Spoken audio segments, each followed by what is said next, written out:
On this special episode of the Actuality VR show, we're talking enterprise VR. How do we make the big money in virtual reality? We're also going to talk a little bit about how Google continues to kill VR.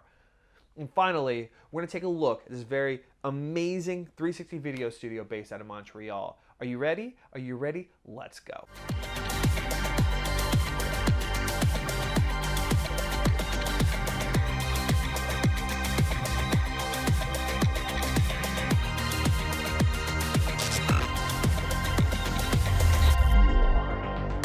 What's going on, everybody? Welcome back to another episode of the Actual VR show. We're on episode 5 now, 5 weeks straight, still going strong. And this week, we're bringing a very special episode. We're getting into enterprise. Space, the final frontier. These are the voyages of the Starship Enterprise.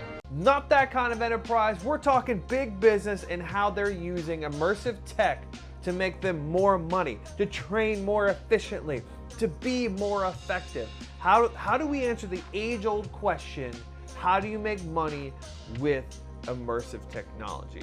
And that's one of the things that we've always known here at Actuality VR. For the better part of 5 years, we've known that immersive tech is a very powerful tool in a B2B environment, a business-to-business environment, in a sales environment, in a marketing environment. If you are marketing and you are doing sales to get business for your company, and you sell directly to other businesses, this is the best tool that you can use if you use it effectively.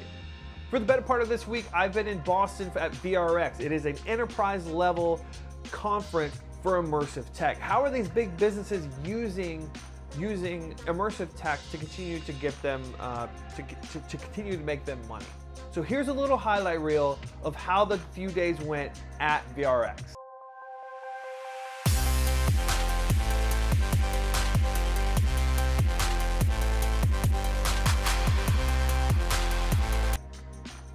Oh, I was working. I didn't have a chance to really film anything. You guys think that I'm over there, I'm going to film everything, that I'm just going to capture these amazing moments. Listen, when I'm working, I don't have fun, okay? I'm working.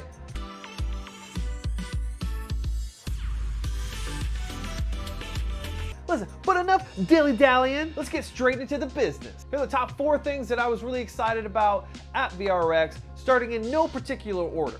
Number 1, Swivel XR. If you guys don't already know, we've had the opportunity here at Actuality VR to work with United Airlines on several occasions. And this is solely due to the work that Swivel XR has done. Swivel XR is a subsidiary of a bigger company, Miller Creative Media. They are based out of Chicago, and what they have continued to do for the airline industry in regards to training is to continue to push out quality training content in immersive tech. Swivel XR was created just to handle the amount of work that they're getting in that space. And what we have with Swivel XR is they have shown over the past 25 years that they are effective and really good at creating training material, because it's not just about creating good virtual reality experiences, good immersive experiences. You have to have the knowledge and the back-end work to know how to create content. Working with Swivel XR has just reinforced the idea that immersive tech training, whether it's AR, VR, 360 video, MR, XR, there's so many. There's so many. Immersive technology. Immersive technology has been proven to be a very effective tool for training. The most effective tool for training outside of actually doing it. And actually, I want to use that to segue to the next company, the next encouraging thing I saw in immersive tech at this conference, and that's with Bose. Yeah. The audio company, the headphone company, the sound. What do they? They do a lot. So Bose is getting into enterprise using augmented reality. You're like, Kyle, how does a sound company use augmented reality? Well, you think about it, music is really augmenting your reality anyway. You're walking down the road, listening to headphones, you are augmenting your reality, kind of. But what they're doing is they're developing technology for people on a, let's say you work on a line, you work in a factory, you work on pieces of equipment, or you are in any position where you start work and somebody has to pick up where you left off. What they've done is Bose has created augmented reality glasses that pair with their speaker technology, their audio technology. So whether or not you're wearing headphones or these glasses that have built-in speakers into the glasses. And I asked why they use speakers instead of bone conduction, and what they found is that most consumers don't feel comfortable with bone conduction. It was just a survey that they did. So what you can do is you can pin a note, an audio note, a voice recorded note to a specific item. So that way when the next person comes on the next shift, they can then tell you exactly where they left off, different notes. Which I thought was a really creative, a really cool way outside of the realm of what I typically hear augmented reality being used for. And listen, I can't do this episode without mentioning Google's new enterprise Google Glass. So the Google Glass version 2, enterprise version 2, was released while I was at this conference.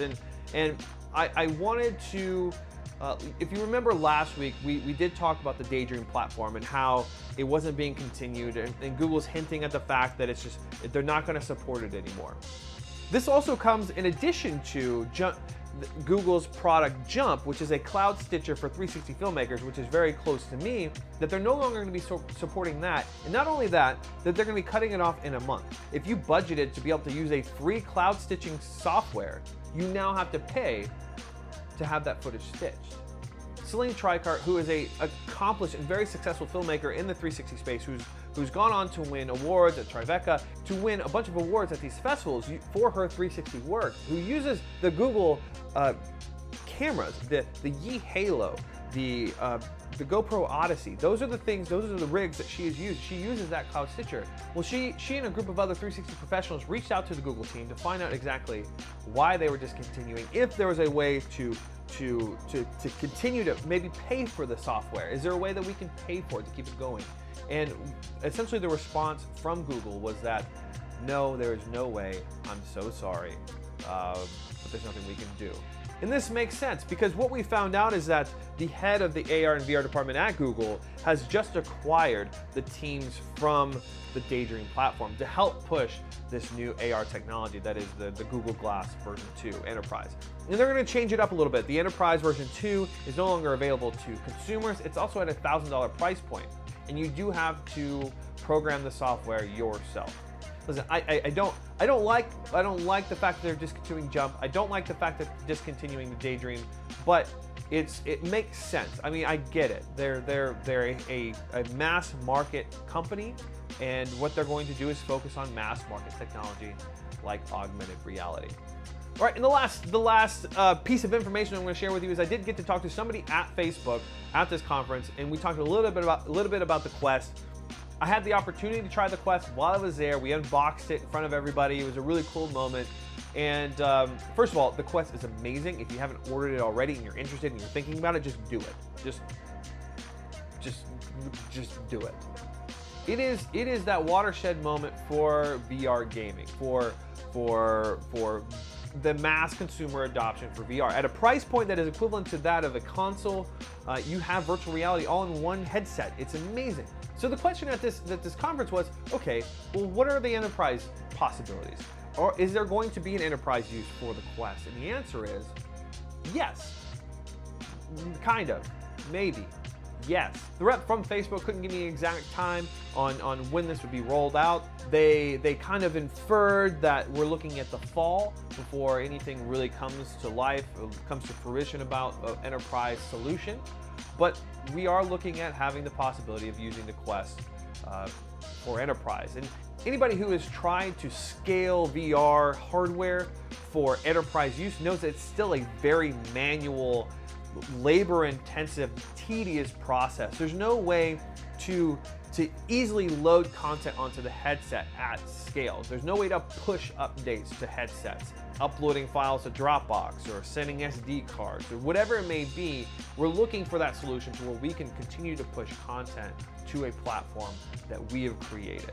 For the 360 video of the day, we're going to change things up a little bit. We're going to talk about the 360 company of the day, and would you know it, it's us. Actuality VR were pretty awesome. Totally kidding. We're talking about Limited. They're a 360 video studio based out of Montreal.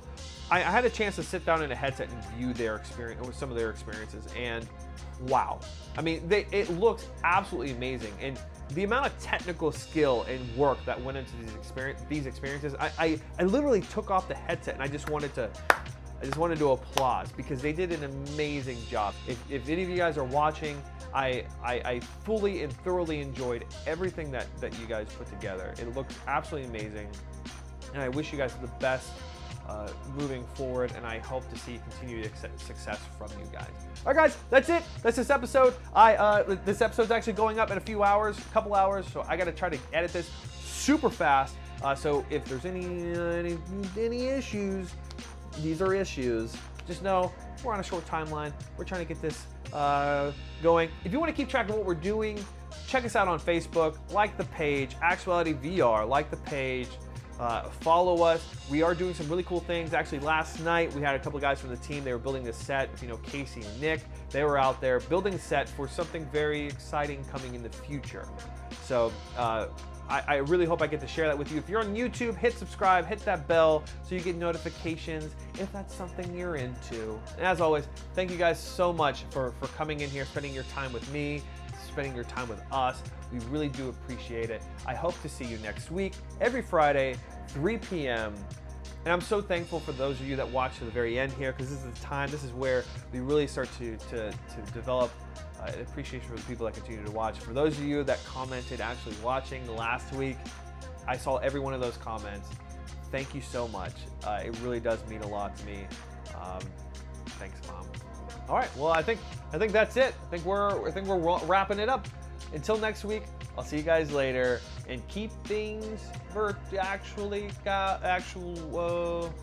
keep the fight going. Why can't I be normal? Why can't I be normal?